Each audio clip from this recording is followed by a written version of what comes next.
to Make Me a Fan. I am Jefferson Alonzo Greene, aka The Jag. I'm Trerice, the Encyclopedia. And today we're continuing our coverage of Santino Brothers Up All Night 12 with the Survive the Night tournament. We talked about the first round. The first round ended yesterday. Today we're going to talk about the second round. But first, we have to talk about something else. Oh, for sure. As we see, RJ was leaving after that first round. Who came out and injured Hyde? Yes, Hyde came out to the ring on crutches. Homeboy is injured, and he had a couple things to say. And I mean, look, you're gonna see it when you watch it on YouTube, but the gist of it, in my opinion, was he was not happy with a certain Kai the Supreme and the Dominations. That faction, these guys have had beef for a little while. The Dominations laid him up, and Hyde most definitely felt like he was done dirty. Am I right? Absolutely. I think, Hyde was expecting to be one of the Elite Eight that made this tournament because, he was up for being Rookie of the Year. I mean, that's just how good he is. Exactly. Such a talented group of folks, but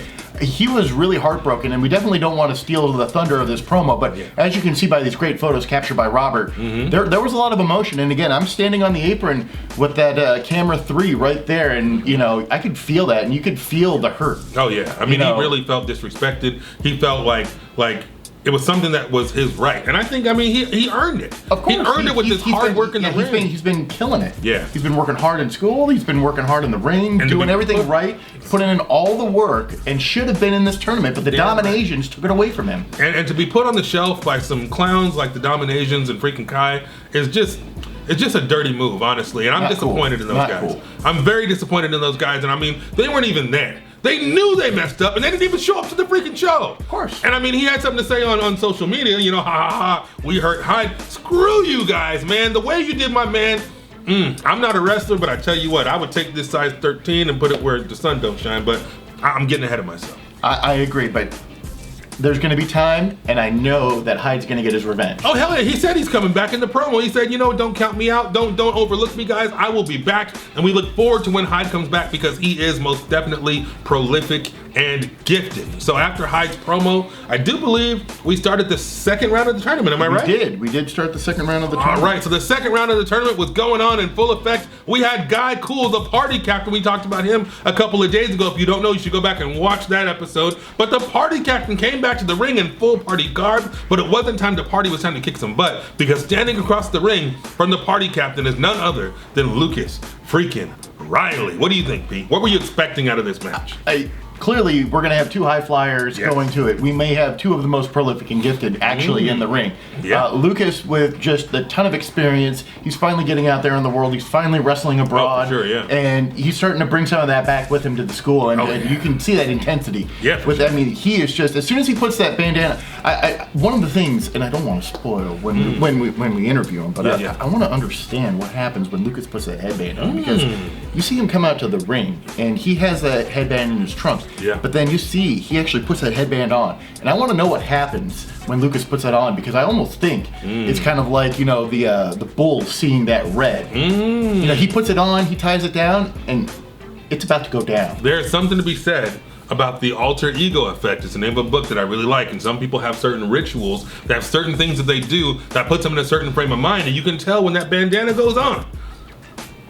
A switch is flipped. Something changes. It's getting real. Look at the intensity. It already goes from a 10 to a 20. Yeah, it's serious business. And you know what? It was serious business in the ring as well. You see Guy winding up with that knee to the spine. Guy really finds a body part to work, and he works the bejesus out of it. And so, and of course, Lucas, he battled back. We got a good chop right here. Ooh, Ace Crusher. Ooh, Daddy. Robert. Amazing photos. You look at Lucas here trying to head check Guy. Yeah, you're going to eat this foot today, son. Man, look at this action. Okay, I get stuck looking at the pictures and not talking to you people. I hope you're looking at them on the screen, but more importantly, I hope you go and watch this on Up All Night when it makes its debut on YouTube, because this, you can see right here, Lucas is throwing punches. They're slapping the taste out of each other's mouth. And of course, Lucas, being the guy who does not respect gravity, is just waiting for Guy to get up so he can do some ridiculous, crazy ninja stuff and make Guy pay. So I don't know what happened after this, Pete. What happened? Oh, all I know is when Lucas has that look in his eye, I mean, he's thinking, he's probably going to do one of those freestanding, like shooting star press, something like. I mean, just you never know with this guy. I mean, oh no, ooh, looks like a knee. Huge knee strike, and then he hit him with that German, and then Shining Wizard. That Shining Wizard picture is fantastic. Oh yeah. If he should put that on his wall, basically, that should be on his that should be the cover photo for his social media. Is that stupid Shining Wizard? And then Guy Cooley came back with some other moves, and at the end of the day, is this the end of the match? No, not quite yet. Not quite. I think it looks look, Isaac's like, no, not yet. This isn't it. Guy looked a little frustrated. Maybe he was just putting the boost to him and just not getting the result that he wanted. Absolutely, and of course, Lucas hits Guy with his finisher. Yeah, I forget what it's called, but it's freaking awesome. Here's the thing. If we're going to sum up Lucas Riley in one word, we could say resilient, okay? And I think that's why Guy had that look on his face. Sure. Maybe he was just like, son of a biscuit, what do I have to do to put this guy away? And the truth is, there wasn't nothing you can do that day, because once Lucas hit that finisher, it was the 1, it was the 2, and it was the 3, and Lucas moves on to the final. He does, and hopefully at this point you see him holding his sides. And, I was worried that he either had cracked a rib or he had done some kind of damage, because it looks like he was struggling to breathe. And I think as we go into the finals, we're going to see him look pretty beat up coming to the ring. I mean, that's the hard part about the tournament, right? It's always the hardest part about the tournament, especially when you go 3 or 4 times in a night. Yeah, it gets harder and harder. Why do you think those original UFC shoot fights were like, look, this is a one-night tournament, and I was the baddest dude this night? Yeah, I mean, first of all, you gotta have the skills to pay the bills. You also have the durability. And durability is something that might be in question when we look at Lucas, because he most definitely is holding his side. And I remember sitting ringside going, ooh, that doesn't look good.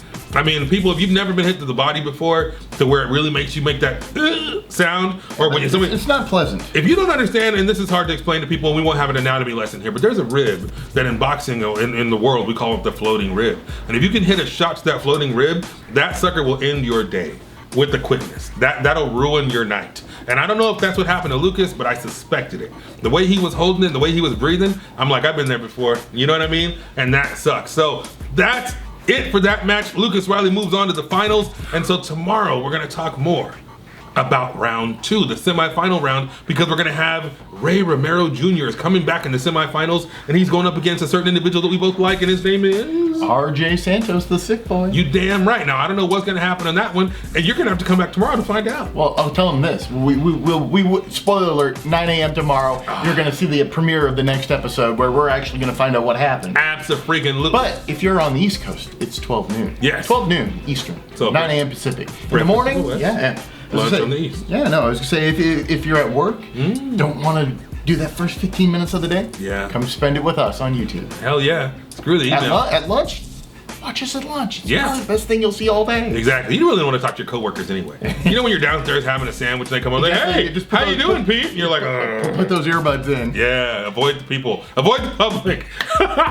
We'll see you tomorrow. We're the common cure for public. Exactly. What are you doing, Pete? I'm doing something very important. I'm watching Make Me a Fan. I'm doing something very important. I'm watching RJ Santos versus Ray Romero recap. It's serious freaking business. So if it's serious business for you, be back here tomorrow at 9, and we can't wait to see you then. See you guys.